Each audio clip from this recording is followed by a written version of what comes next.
Right sir, నేను మళ్ళీ వస్తాను. శ్రీరామ్ గారు ఎట్లా చూడాల్సి ఉంది?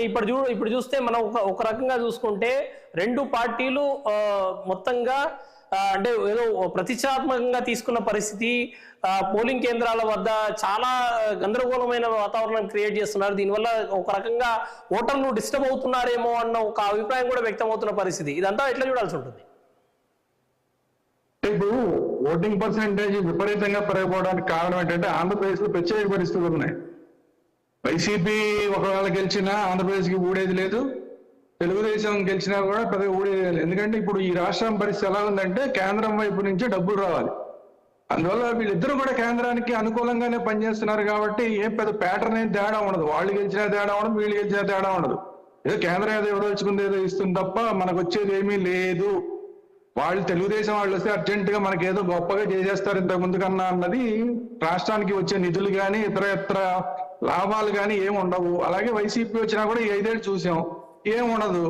ఈ అప్పులు గోళ ఇదే తప్ప ఇంకా వేరే ఏం ఉండదు. అందువల్ల ఏంటంటే ఒక రకమైన నిర్లిప్తత అనేది ఈ రాష్ట్ర ప్రజలకి వచ్చిందేమో అని నేను అనుకుంటున్నా. ఎందుకంటే మామూలుగా చూస్తే కనుక ఓటింగ్ పర్సెంటేజ్ ఇంకా చాలా ఎక్కువ పెరిగి ఉండాలి. అంటే ఒకవేళ ఏదైనా వైసీపీని అర్జెంట్ గా ఇమ్మీడియట్ గా ఓడించాలి అనుకుంటే కనుక ప్యాటర్న్ ఈ పాటికి పెరిగి ఉండాలి. ఇక 6 గంటల పైన దాటిపోయింది, ఇప్పటికే ఇంకా 3 గంటలు మాత్రం మిగిలింది.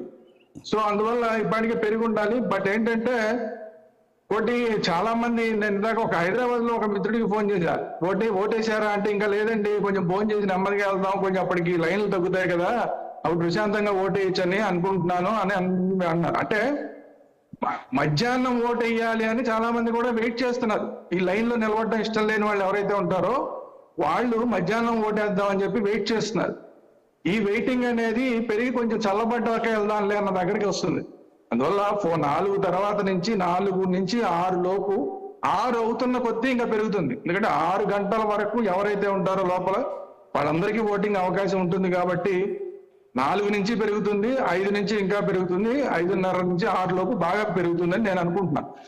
బట్ ఓవరాల్ గా ఏంటంటే స్వీప్ అనేది అయితే ఇక్కడ కనిపించట్లా. ఇది మనం గుర్తుపెట్టుకోవాల్సింది ఏంటంటే అటు గాని ఇటు గాని స్వీప్ అనేది కనిపించట్లా. ఈ స్వీప్ అనేది ఎప్పుడైతే లేదో మొత్తం అన్ని కూడా చాలా టైట్ ఫైట్లు అయిపోతాయి.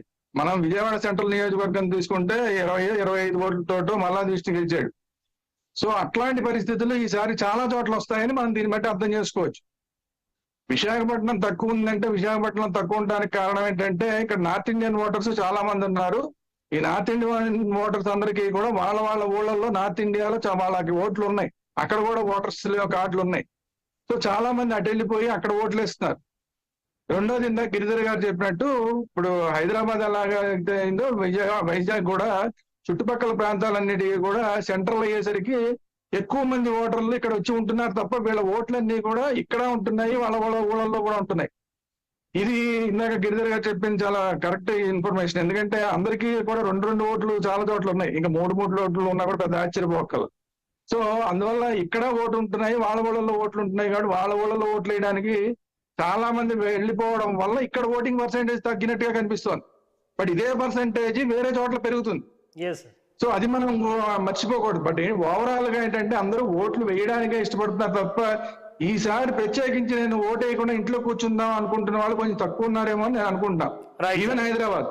ఈవెన్ హైదరాబాద్ లో కూడా ఇందాక గిరిధర్ గారు చెప్పినట్టు హైదరాబాద్ లో ఓటింగ్ పర్సెంటేజ్ తగ్గడం అంటే ఇప్పుడు కూడా ఇందాక మామూలుగా కూడా మనం ఆఫ్ ది రికార్డ్ మాట్లాడుతున్నప్పుడు మిత్రులు చెప్తున్నారు ఇక్కడెక్కడో నాగాలాండ్ లాంటి చోట, ఎక్కడ త్రిపుర లాంటి చోట, అలాంటి చోట్ల తక్కువ ఉన్నట్టే హైదరాబాద్ లో ఉంటుందండి. కారణం ఏంటంటే హైదరాబాద్ లో ఉన్న ఓటర్లందరికీ కూడా తెలంగాణలో వేరే ఊళ్ళో ఓట్లు ఉన్నాయి, హైదరాబాద్ లో ఉన్న ప్రతి ఒక్కరికి కూడా ఆంధ్రప్రదేశ్ లో ఏదో ఒక ఊళ్ళో ఓట్లు ఉన్నాయి.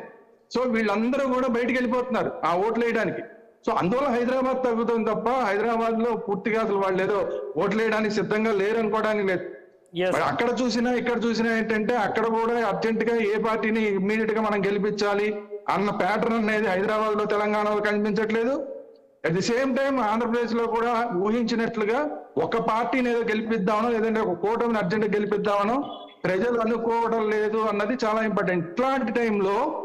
ఇట్లాంటి టైంలో మనం గుర్తించాల్సింది ఏంటంటే ఇలాంటి టైంలోనే క్యాస్ట్ ఓటింగ్ లేదంటే డబ్బుల పరంగా వేసే ఓటింగ్, ఇవాళ మన పేపర్ చూస్తే నాకు డబ్బులు ఇవ్వలేదని అభ్యర్థులు ఇళ్ళకి కూడా వెళ్ళిపోతున్నారు. అట్లాంటి పరిస్థితులు ఉన్నాయి. అందువల్ల ఏంటంటే ఆ డబ్బుల పరంగా జరిగే ఓటింగ్, క్యాస్ట్ పరంగా జరిగే ఓటింగ్ ఇవి ఎక్కువ ప్రభావం చూపిస్తాయి. ఎందుకంటే ఒక వేవ్ లేని టైంలో ఇవన్నీ ఎక్కువ ప్రభావం చూపిస్తాయి. అలాగే ఓట్ షేర్ అనేది మారుతుందా మారదా ఇవన్నీ కూడా ప్రభావం చూపిస్తాయి. బట్ ఇంకా మనకు టైం ఉంది కాబట్టి 6 గంటల తర్వాత నుంచి 6 గంటలకి ఎంత అయింది, 6 గంటలకి ఎంతమంది లైన్ లో ఉన్నారన్న దాన్ని బట్టి మనం ఒక ఐడియాకి రావడానికి అవకాశం ఉంటుంది. కానీ 3 గంటల టైంకి జరిగిన దాన్ని బట్టి మనకు అవకాశం ఉండదు. రైట్ సార్, నేను మళ్ళీ వస్తాను సార్ మీ దగ్గరికి. ఒక బ్రేకింగ్ న్యూస్ వస్తుంది. ఇప్పటి వరకు కడప, గుంటూరులో పల్నాడులో గొడవలు జరుగుతున్న పరిస్థితి పొద్దుట నుంచి